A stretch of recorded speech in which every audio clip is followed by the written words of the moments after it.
اور اما پارہ کے اندر ہے کہ قرآن یہ لیلۃ القدر میں نازل ہوا، یعنی رمضان کی ایک رات لیلۃ القدر میں اللہ رب العالمین نے قرآن کو لوح محفوظ سے آسمانی دنیا میں ایک بارگی نازل کر دیا، پھر وہاں سے موقع تھوڑا تھوڑا کر کے 23 سالہ مدت میں نازل فرمایا۔ اس کے بعد پھر اللہ رب العالمین نے رمضان کا ذکر کے دوران دعائے کا ذکر کیا، کہا کہ وَإِذَا سَأَلَكَ عِبَادِي أَنِّي فَإِنِّي قَرِيبٌ، کہ اے نبی صلی اللہ علیہ وسلم اگر میرا بندہ میرے بارے میں پوچھے تو کہہ دیجئے کہ میں بہت ہی قریب ہوں اور میں دعا کرنے والے کی دعا کو قبول کرتا ہوں، جب وہ مجھے پکارتا ہے میں اس کی پکار کو سنتا ہوں، بس شرط یہ ہے کہ وہ مجھ پر ایمان رکھے۔ اب دیکھیے کہ روزے کا ذکر، رمضان کا ذکر، اس کے بعد قرآن کا ذکر، کیوں؟ اس لیے کہ رمضان سے قرآن کا بڑا گہرا تعلق ہے۔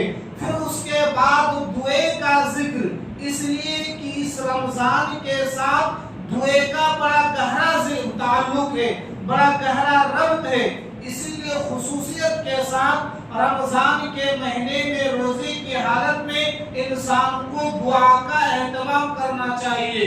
اس کے بعد پھر اللہ رب العالمین نے رشوت کا ذکر کیا، کہا کہ وَلَا تَأْكُلُوا أَمْوَالَكُمْ بَيْنَكُمْ بِالْبَاطِلِ وَتُدْلُوا بِهَا إِلَى الْحُكَّامِ، کہ لوگوں رشوت لینا رشوت دینا یہ دونوں حرام ہیں۔ یہی وجہ ہے کہ نبی صلی اللہ علیہ وسلم کی حدیث ہے کہ لعن رسول اللہ صلی اللہ علیہ وسلم الراشی والمرتشی، کہ نبی صلی اللہ علیہ وسلم نے رشوت لے رمضان کے بعد رمضان سے ملا ہوا رشوت کا ذکر کیا۔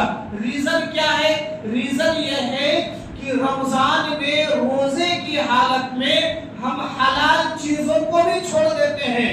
ابھی فجر بعد اگر کسی کو ایک گلاس پانی دیا جائے پیے گا؟ ہرگز نہیں۔ چائے پیو بھائی، نہیں پیے گا جبکہ وہ حلال ہے۔ تو روزے کی حالت میں حلال چیزوں کو ہم چھوڑ دیتے ہیں۔ تو اللہ نے روزے کے بعد رشوت کا ذکر کیا، کہا کہ جب روزے کی حالت میں تم حلال چیز کو چھوڑتے ہو تو عام دنوں میں حرام چیز کو کیوں نہیں چھوڑو گے؟ حلال چیز کو چھوڑتے ہو اللہ کے کہنے پر تو حرام چیز کو بھی چھوڑو اللہ کے کہنے پر۔ اسی لیے اللہ نے روزے کے ساتھ رشوت کا ذکر کیا ہے۔ اس کے بعد اللہ رب العالمین نے یہاں پہ ایک چیز اور ذکر کیا کہ احل لکم لیلۃ الصیام الرفث الی نسائکم، کہ روزے رمضان کے مہینے میں رات کے وقت اپنی بیویوں سے ملنا یہ اللہ رب العالمین نے حلال قرار دیا ہے۔ روزے کی حالت میں دن میں ملنا حرام ہے، گناہ ہے، لیکن رمضان کے مہینے میں رات میں یعنی افطار کر لینے کے بعد اور سحر سے پہلے فجر سے پہلے آدمی اگر ملنا چاہے تو اس میں کوئی حرج کوئی گناہ نہیں ہے، اللہ رب العالمین نے اس کی اجازت دی ہے۔ ہاں، روزے کی حالت میں یعنی فجر کی نماز کے بعد سے لے کر افطار سے پہلے تک اگر کوئی ملتا ہے اپنی بیوی سے تو یہ بہت بڑا گناہ ہوگا اور اس پر کفارہ لازم آئے گا۔ صحیح بخاری کی حدیث ہے کہ ایک صحابی دیہاتی صحابی نبی صلی اللہ علیہ وسلم کے پاس آئے اور کہا کہ اللہ کے نبی میں ہلاک ہو گیا، میں برباد ہو گیا۔ کہا کہ کیا ریزن ہے، کیا ہو گیا کہ تم ہلاک ہو گئے؟ کہا کہ انی وقعت علی امراتی، کہا روزے کی حالت میں دن میں اپنی بیوی سے مجامعت کر لیا، اپنی بیوی سے جمع کر لیا۔ نبی صلی اللہ علیہ وسلم نے ان سے کہا کہ کیا تم ایک غلام آزاد کرنے کی طاقت رکھتے ہو؟ کفارہ بتا رہا ہے۔ اگر کوئی دن میں غلطی سے اپنی بیوی سے مل لے تو اس کا کفارہ کیا ہے؟ کہا کہ کیا تم ایک روزہ ایک غلام آزاد کر سکتے ہو؟ کہا کہ اللہ کے نبی میں غریب ہوں، اس کی طاقت میں نہیں پاتا ہوں۔ کہا کہ چلو ٹھیک ہے، تم کنٹینیو 2 مہینے کا روزہ رکھ سکتے ہو؟ کہا کہ اللہ کے نبی وہ بھی مشکل ہے، 2 مہینے 1 مہینہ صبر نہیں ہوا، 2 مہینہ وہ بھی کیا ہے؟ مشکل ہے۔ کہا کہ اچھا چلو کیا تم 60 مسکین کو کھانا کھلا سکتے ہو؟ فقیر ہوں، مجھے اس کی بھی طاقت نہیں ہے۔ اس کے بعد وہ آدمی وہاں پہ بیٹھ گئے۔ پھر نبی صلی اللہ علیہ وسلم کے پاس بڑے ٹکڑے میں کھجور آیا صدقے میں۔ نبی صلی اللہ علیہ وسلم نے کہا کہ کہاں ہے وہ آدمی جو پوچھ رہے تھے؟ کہا کہ جی اللہ کے نبی میں ہوں۔ کہا کہ جاؤ اس کھجور کو اپنے طرف سے صدقہ کر دو۔ تو اس آدمی نے کہا اللہ کے نبی کس پر صدقہ کروں؟ جو مجھ سے زیادہ فقیر ہے اس پر؟ لیکن ایک بات جان لیجئے کہ پورے مدینے میں مجھ سے زیادہ فقیر کوئی نہیں ہے، مجھ سے زیادہ مسکین کوئی نہیں ہے۔ کہتے نبی صلی اللہ علیہ وسلم اتنا ہنسے کہ آپ کے دانت سب پورا نظر آ گئے کہ جا بچہ جا اپنے گھر والوں کو کھلا دے، اپنے گھر والوں کو کھلا دے۔ تو بہرحال اس میں نبی صلی اللہ علیہ وسلم نے طریقہ کیا بتایا کہ غلام آزاد کرنا۔ آج تو غلام نہیں ہے، آج کیا ہے کہ اگر کوئی اپنی بیوی سے مل لیتا ہے تو اسے 2 مہینے کا مسلسل روزہ رکھنا ہے۔ اگر اس کی طاقت نہیں رکھے گا تو 60 مسکین کو کھانا کھلانا ایک چیز۔ دوسری چیز کیا ہے؟ اور نبی صلی اللہ علیہ وسلم نے ان سے کہا تھا کہ وَصُمْ يَوْمًا مَكَانَهُ، وہ روزہ ختم ہو گیا، دن میں جو مل گیا تو وہ روزہ کیا ہو گیا؟ ختم ہو گیا۔ اس کی جگہ پہ ایک روزہ آپ کو بعد میں پھر رکھنا پڑے گا، قضا کرنا پڑے گا۔ تیسری چیز کہا تھا وَتُوبْ إِلَى اللَّهِ، اور اللہ سے توبہ کرو، اللہ رب العالمین سے توبہ کرو۔ تو یہ 3 چیزیں لازم ہوتی ہے کہ اس کے بدلے ایک روزہ رکھے گا، اللہ سے توبہ کرے گا اور 60 مسکین کو جو ہے کھانا کھلائے گا۔ اس کے بعد پھر اللہ رب العالمین نے جہاد کا ذکر کیا، پھر اس کے بعد حج اور عمرے کا ذکر کیا۔ کہا کہ وہ اتم الحج والعمرۃ للہ، کہ لوگوں اللہ کے لیے حج اور عمرہ کو پورا کیا کرو۔ اس سلسلے میں تو ہم لوگ بڑا سستی اور کوتاہی برتتے ہیں۔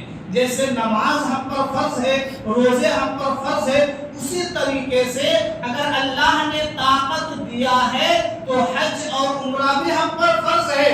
اگر اللہ نے طاقت دیا ہے تو آج حج میں تقریباً 4 سے 5 لاکھ روپیہ لگتا ہے، 4 سے 5 لاکھ روپیہ۔ اگر کسی کے پاس اتنا روپیہ ہے تو اس پر حج فرض ہے۔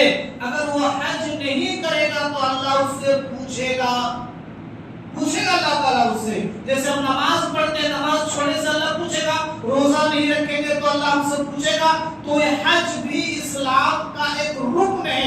اگر کسی کے پاس 4 سے 5 لاکھ روپیہ ہے اور یعنی حج کا جو خرچہ ہے اتنا روپیہ ہے تو ایسی صورت میں اس کے اوپر حج فرض ہے، اس کو حج کرنا ہے۔ اگر نہیں کریں گے تو پھر اللہ تعالیٰ پوچھے گا۔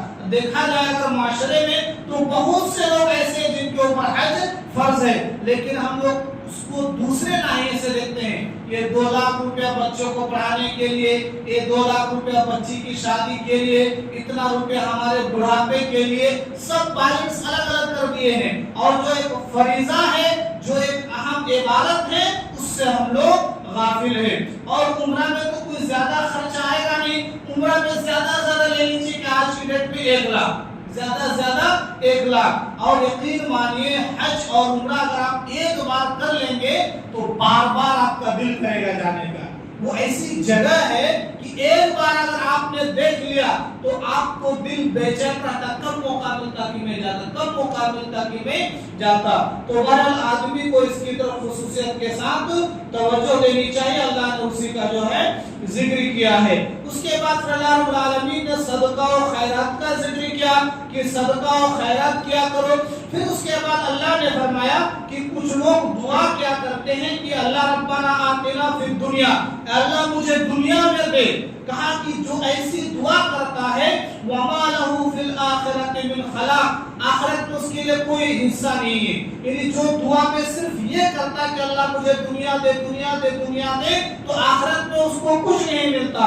اور جو یہ دعا کرتے کہ ربنا آتنا فی الدنیا حسنۃ وفی الآخرۃ حسنۃ وقنا عذاب النار، کہ اللہ مجھے دنیا میں بھی دے اور میرے لیے آخرت میں بھی رکھ، اور اللہ مجھے جہنم کے عذاب سے بچا۔ تو کہا کہ اللہ تعالیٰ ایسے لوگوں کو دنیا میں بھی دیتا اور ایسے لوگوں کے لیے آخرت میں بھی اللہ رب العالمین جمع کر کے رکھتے، یعنی دنیا میں بھی فائدہ اور آخرت میں بھی فائدہ. اس لیے بہت اہم دعا ہے ربنا آتنا فی الدنیا حسنۃ وفی الآخرۃ حسنۃ وقنا عذاب النار. تقریباً سبوں کو یاد ہے اور یہ دعا کرتے رہنا چاہیے. اب سوچئے کہ یہ دعا اس قدر امپورٹنٹ ہے, اس قدر اہم ہے کہ نبی صلی اللہ علیہ وسلم جب حج یا عمرہ کرتے اور بیت اللہ کا طواف کرتے تو طواف کے دوران ایک جگہ خاص کر لیتے, رکن یمانی سے لے کر حجر اسود تک اس دعا کو پڑھا کرتے تھے, اس دعا کو پڑھا کرتے تھے. اور اس دعا میں ساری چیزیں آ گئی, دنیا کی تمام بھلائیاں, مال دولت, بیوی بچے, جو روح, سب کچھ آ گیا اس کہ یا ایھا الذین آمنوا ادخلوا فی السلم کافہ, اے لوگوں پورے طور پر اسلام میں داخل ہو جاؤ. اب آگے ادھورے طور پر نہیں کہ ہاں مسلمان ہو گیا ہوں بس نہیں, اسلام میں پورے طور پر مکمل کمپلیٹ طور پر داخل ہو جانا ہے. آج ہم مسلمانوں کے حالات کیا ہے کہ مسجد میں آئے تو مسلمان, دکان میں گئے تو بس ختم. مسجد میں رمضان کا مہینہ آیا مسلمان, رمضان کا مہینہ ختم کہ ہمارا اسلام بھی ختم ہو جاتا ہے. نہیں, یہ اسلام نہیں ہے. اسلام مسلمان پورے طور پر آپ کو رہنا ہے, اسلام میں پورے طور پر داخل ہونا ہے. آپ دکان میں رہیں, کاروبار میں رہیں, کھیت میں رہیں, اسکول میں رہیں, جو آپ کا لائن ہے, جس لائن میں بھی رہیں اس لائن میں آپ کو اسلام کے احکام کی پابندی کرنی ہوگی.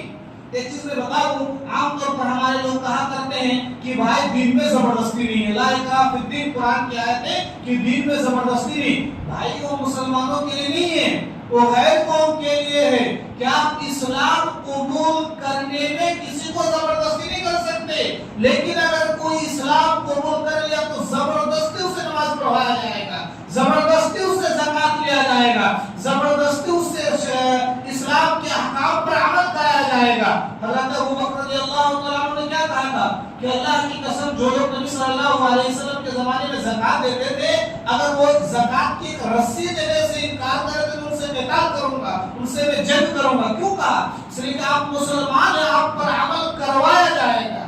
لا اکراہ فی الدین یہ مسلمانوں کے لیے نہیں ہے, یہ غیر قوم کے لیے کہ اسلام میں داخل ہونے میں زبردستی نہیں. جب آپ داخل ہو گئے تو آپ کو ماننا پڑے گا, آپ کو عمل کرنا پڑے گا, آپ کو عمل کرایا جائے گا. تو یہ چیز یاد رکھیے گا کہ ہمیں اور آپ کو پورے طور پر اسلام میں داخل ہونا چاہیے. ہماری سوچ, ہمارا نظریہ, ہمارا اٹھنا بیٹھنا, ہمارا کاروبار, ہمارا چلنا, ہمارا بولنا, ہمارا اٹھنا, ہمارا لباس, ہماری ایک ایک چیز جو ہے اسلام کے مطابق ہو, اسلام نے جن چیزوں کا حکم دیا اسی کے مطابق ہو. اس کے بعد پھر اللہ رب العالمین نے کہا کہ اے لوگوں, کیا تم گمان کرتے ہو کہ جنت میں داخل ہو جاؤ گے جبکہ تمہارے پاس وہ چیزیں نہیں آئی ہے جو تم سے پہلے کے لوگوں کے پاس آئی تھی. یعنی انہیں مصیبت, تکلیف, بھوک پہنچی تھی اور وہ جھنجھوڑ دیے گئے تھے, یہاں تک کہ رسول اور ان کے ساتھ ایمان والے کہنے پر مجبور ہو گئے تھے کہ بھائی اللہ کی مدد کب آئے گی. یعنی عام طور پر ہم لوگ سمجھتے ہیں کہ 2 وقت کی نماز پڑھ لیے ہو گئے جنتی, رمضان کا چھوڑ کے بیچ بیچ میں روزہ رکھ لے ہو گئے جنتی. کہے کہ جنت اتنا آسان نہیں ہے, جنت پانا اتنا آسان نہیں ہے. جنت پانے کے لیے سوچو کہ تم سے پہلے کے لوگوں نے کتنی پریشانیاں اٹھائی ہے. آپ لوگ چھوڑیے, جو انبیاء کرام گزرے ہیں, بہت سے انبیاء ایسے گزرے ہیں جن کے جسم کو آری سے 2 ٹکڑا کر دیا گیا, جن کو پھانسی پہ چڑھا دیا گیا, جن کو پتھروں سے مارا گیا, کتنی پریشانی اٹھائی. کھانے کے لیے گھر میں کچھ نہیں تھے, درخت کے پتے, درخت کے چھال, جنگل, جھاڑی, اس طرح کے چیز کھا کے وہ لوگ جیے. ہمارے نبی صلی اللہ علیہ وسلم کی حالت دیکھیے, شیب ابی طالب میں بند ہے, کھانے کے لیے کچھ بھی نہیں ہے, درخت کے چھال کھا رہے ہیں, جھاڑو اور اس کے پتے کھا کے زندہ ہے. صحابہ کرام کو دیکھیے کتنا پریشان کیا گیا. بلال حبشی رضی اللہ تعالیٰ عنہ کو دیکھیے کہ دھوپ پہ پتھر پر لٹا کر کے, گرم پتھر پہ لٹا کر کے سینے پر گرم پتھر رکھ دیا گیا, اوپر بھی گرم, نیچے بھی گرم,